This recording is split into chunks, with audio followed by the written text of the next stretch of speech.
पूरी तरह से कब इजराइल का ये इतिहास रहा है, जहां जहां उसने सीज फायर किया, गाजा में सीज फायर है तो गाजा पर भी हमला कर रहा है, फिलिस्तीन में सीज फायर है तो फिलिस्तीन वेस्ट बैंक पर भी हमला कर रहा है, लेबनान में सीज फायर पहले से था लेकिन वो पहले से ही सीज फायर को तोड़कर हमला करना शुरू कर चुका था। अब जब दोबारा सीज फायर हुआ तो ये देखिए, एक दिन भी ऐसा नहीं गुजरा है जिस दिन उसने लेबनान पर हमला नहीं किया हो। अब ईरान अकेला करे तो क्या करे, लोग कह रहे हैं कि अरे फिलिस्तीन और गाजा के लिए ईरान ने डील में बात नहीं रखी। अबे सुअर की झांटो, ये बता दो पिछले कई साल से ये अकेला ईरानी तो बोल रहा था, तुम्हारा बाप तो बोला नहीं आज तक। बताओ कौन अरब देश बोला, कौन अरब देश बोला? फॉर एग्जाम्पल भाई मैं इस गली में रहता हूं, मेरी लड़ाई इसी गली के दूसरे एक ऐसे इंसान से हो गई है जो हमारी ही गली में रहता है, और वो पहले से पड़ोस की गली पर भी कब्जा किया हुआ है, उससे पहले वाली गली पे भी कब्जा किया हुआ है। दादागिरी बदमाशी चलती है उसकी हर जगह। मेरे से वो अटक नहीं रहा था, लेकिन जब जब मेरे सामने बात आती थी तो मैं बोलता था कि भाई इस गली पे कब्जा किया हुआ है, पिछली गली में भी बदमाशी करता है, उस गली में भी बदमाशी करता है, ये सरासर गलत है।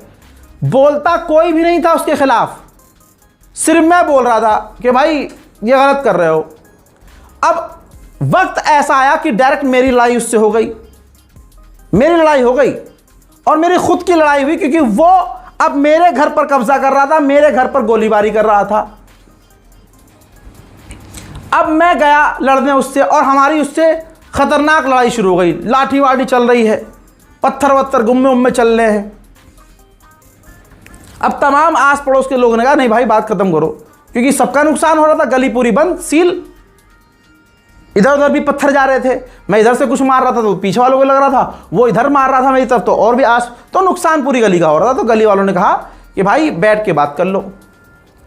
अब मैं सबसे पहले जाहिर सी बात है अपनी बात करूंगा, क्योंकि मैं पड़ोसियों की बात तो 47 साल से करता आ रहा हूं और मेरे अलावा कोई कर ही नहीं रहा था। मेरे अलावा तो भाई साहब बोलता भी कोई नहीं था, करने दूर की बात। ठीक, तो भाई मैं जब सामने बैठकर बात करता हूं तो मैं कहता हूं सुनो भाई, मेरे घर के पीछे लाला जी का मकान है, एग्जाम्पल लेबनान, लाला जी का मकान है, देखो भाई यहां पर तुम बदमाशी करते हो, तुम यहां भी बंद करो, मेरे ऊपर हमला बंद करो, गारंटी दो तुम आगे हमला नहीं करोगे, और पूरे इलाके में जहां जहां तुम लड़ाई दंगा कर रहे हो बंद करो। ठीक है, तो अब छठी गली का जो जिसका कोई मतलब ही नहीं है, मतलब हमारी लड़ाई से कोई मतलब नहीं है, वो आएगा और मुझसे कहेगा हेलो भाई ये पड़ोस वाली गली की तो बात करो, भाई इसकी तो बात करो, इस पर क्यों नहीं बोले, इस पे भी ये है ना, इस पे भी हमला बंद कर दे, उस पर भी हमला बंद कर दे। तो मैं क्या कहूँगा कि भाई पहले तो मैं इस इलाके को सिक्योर करूँगा ना, जहाँ मैं रह रहा हूँ, उनके लिए तो बोलता आया हूँ, और उनके सगे भाई उनके ही मोहल्ले में रह रहे हैं, वो नहीं बोल रहे हैं, तो सारी चीज़ का ठेका मैं कैसे उठा लूँ भाई, जब दुनिया कह रही है कि भाई तुम्हारी लड़ाई की वजह से सारी दुनिया पर असर पड़ा है। वो अगला बदमाश तो 40 साल से उन पर बदमाशी कर रहा है, उनके सगे बोल नहीं रहे। मैं तो हर साल रमजान के चौथे आखिरी जुम्मतुल विदा पर इसके खिलाफ प्रोटेस्ट करता हूं, और मैंने ही प्रोटेस्ट जारी किया, और मेरे ही बाप दादा ने ऐलान किया कि भैया फलाना दिन साल का मुकर्रर कर दो, इसके खिलाफ प्रोटेस्ट करना है, इंटरनेशनल लेवल पर दुनिया को बताना है कि ये कब्जा करता है, बदमाशी करता है। आप समझ रहे हो? तो ये अभी ईरान के साथ खेला जा रहा है। नहीं भाई ईरान सही है, ईरान सही है, ईरान बढ़िया काम कर रहा है, हम खामनाई के आलोचक नहीं हैं, मैं तो शिया सुन्नी कर ही नहीं रहा। बहुत सारे ऐसे मिले भाई, किसी का नाम मुसलमान होने से कि भाई इसका नाम तो सुलेमान है, इसका नाम तो अब्बास है, इसका नाम तो रिजवान है, तो ये मुसलमान होगा। भाई ये वो लड़ाई थी, ये वो लड़ाई थी जिस लड़ाई ने चेहरे से नकाब लोगों के हटाए हैं कि अरे भाई इसका नाम तो ये था, अरे बाप रे बाप ये तो यजीदी निकला, भाई ये तो हरामी निकला। कैसे गए भाई? तुम कह रहे हो कि ईरान इस लिस्ट में 10 पॉइंट के अंदर फिलिस्तीन का नाम क्यों नहीं लिया, गाजा का नाम क्यों नहीं लिया? ये ईरान की लड़ाई थी, गाजा की थोड़ी थी। बिल्कुल ईरान की लड़ाई थी। ईरान ने कब कहा कि मैं फिलिस्तीन के लिए लड़ रहा हूं? लेकिन तुम्हारे चूतड़ों में वो मिसाइल लगता है फील नहीं हुई। जिस मिसाइलों पर ईरान ने एप्स्टीन का भी नाम लिखा, जिन मिसाइलों पर एप्स्टीन के जो सताए हुए थे उनका भी नाम ईरान ने लिखा, फिलिस्तीन के लोगों के लिए लिखा, और वो ड्रोन और वो मिसाइलें इजराइल पर दागी। तुम अपने बाप का और दादा का और परदादा का रिकॉर्ड दिखा दो कि मिसाइल छोड़ो, तुम्हारे बाप ने इजराइल की तरफ चूतड़ करके पादा भी हो। तो ये तुम्हारे बाप की औलाद। ईरान गाजा के लिए लिखित में क्यों भाई? इजराइल ईरान से किलसता क्यों है? इजराइल ईरान पर बरसता क्यों है? क्योंकि ईरान हक की बात करता है। तुम अपने आप को बहुत बड़े पत्रकार, ईमानदार, मोहल्ले के बहुत सखी आदमी समझते हो, तो तुम दोगले हो। अगर तुम अच्छा काम करते हो तो तुम्हें महसूस हुआ होगा ना कि कुछ लोग होते हैं जो तुम्हारे खिलाफ बोलने लगते हैं, तुरंत उनको तुम चुभते हो। यही तो इजराइल है। ईरान से क्या खुन्नस है कि भाई ईरान इस्लामिक है, ईरान हमारे खिलाफ है। ईरान कहता है, खुलकर कहता, तुम्हारा बाप, तुम्हारा दादा, तुम्हारी गंदी जात कभी नहीं बोल सकी जैसे ईरान ने बोला। हमेशा बोला। सारा रिकॉर्ड उठाकर देखो, सारा यूट्यूब पर डेटा, इंटरनेट सब उठाकर देखो। ईरान ने हमेशा कहा और खुलकर कहा, माइक में कहा, ऐलान करके कहा कि इजराइल काबिज है, इजराइल कब्जे वाला मुल्क है, इसने कब्जा किया है फिलिस्तीनियों की जमीन पर। तुम्हारे बाप दादा तो ये भी नहीं बोल पाते। बताओ, नहीं ईरान ने गाजा क्यों नहीं लिखा डील में, फिलिस्तीन क्यों नहीं लिखा? अरे ये कौन सी बात हुई? बेशक ईरान अपनी लड़ाई लड़ रहा है, लड़ाई करते करते उसने अपने ड्रोन पर, अपने रॉकेट पर थैंक यू इंडियन पीपल लिख दिया, तो खुशी कितनी हुई कि भाई हमको तो याद रखा ना, हम इतने में खुश हो गए। लेकिन यहां पर कुछ दोगले, नहीं गाजा का नाम नहीं लिया भाई। हिजबुल्लाह लेबनान का, नसरुल्लाह याद हो गया आपको, किसके लिए मरे? फिलिस्तीन के लिए। हिजबुल्लाह आए दिन पूरे 12 महीने इजराइल पर हमला करता रहता है, सीधी लड़ाई इनसे होती है। हिजबुल्लाह को पैसा देने वाला कौन? ईरान। हिजबुल्लाह को फंड करने वाला कौन? ईरान। इराक के लड़ाकों को पैसा देकर, हथियार देकर तैयार करने वाला, फिलिस्तीन के लिए लड़वाने वाला कौन? ईरान। लेकिन आप बस इतना समझ लीजिए कि भाई इजराइल है, इजराइल बहुत पावरफुल है। उसने ऐसा मौलवी तक खरीदा हुआ है भाई। डॉलर के आगे अच्छी अच्छी कमर झुक जाती है भाई साहब, और जब कमर झुकती है तो सर अपने आप झुकता है। आज चश्मा लगाकर किसी पार्टी के नेता, प्रवक्ता बने हुए थे, वहां से भी लतिया दिए गए।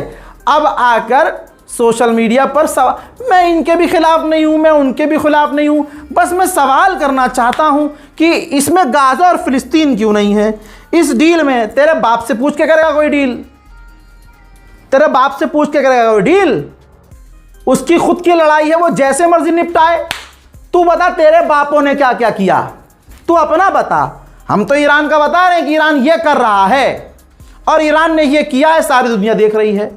ईरान कह रहा है भाई सुन्नी हमारे भाई हैं, ये इस्लाम की लड़ाई है, इंसानियत की लड़ाई है, इंसानियत और रहमान के नहीं। ये गाजा के लिए क्यों नहीं बोले?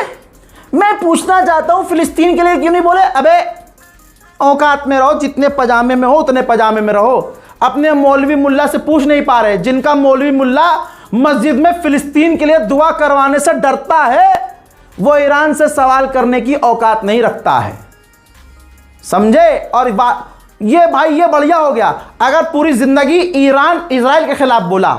नेतन्याहू के 50,000 बयान होंगे जब उससे पूछा गया बार बार कि आपके लिए खतरा कौन है, कहता है Iran, Iran, Iran, Iran, Iran. वो ईरान ईरान बोलना यहां के कुछ तथाकथित मुसलमान, जो चोला पहने हुए मुसलमान का, उनके चूतड़ों में इतना चुभा है कि आज उनका मुंह खुल गया है, सामने नंगे हो गए हैं भाई। अल्लाह का शुक्र है। ईरान शिया है, शिया मुल्क है, लेकिन वो कभी शिया सुन्नी। अबे जहां यहूदी रहते हैं, जहां ईसाई रहते हैं, जहां सिख रहते हैं, अब बस कुछ भी करके, क्योंकि ईरान ने फाड़ी अच्छे से, तो भाई सिर्फ फटने की वहां से आवाज़ थोड़ी आई है, अमेरिका, इजराइल और मिडिल ईस्ट से फटने की आवाज़ तो हजरात हमारे यहाँ से भी आई है बहुत। और मैं हिंदुओं को नहीं कह रहा हूँ, अंधभक्तों को नहीं कह रहा हूँ, मैं कसम खा के कहता हूँ मुसलमानों में ऐसे बड़े तबके हैं उनकी ज़्यादा फटी है, उनके पिछवाड़ों में आग ज़्यादा लगी है कि अरे ये क्या हो गया यार, ये काम तो सऊदी अरब को करना था।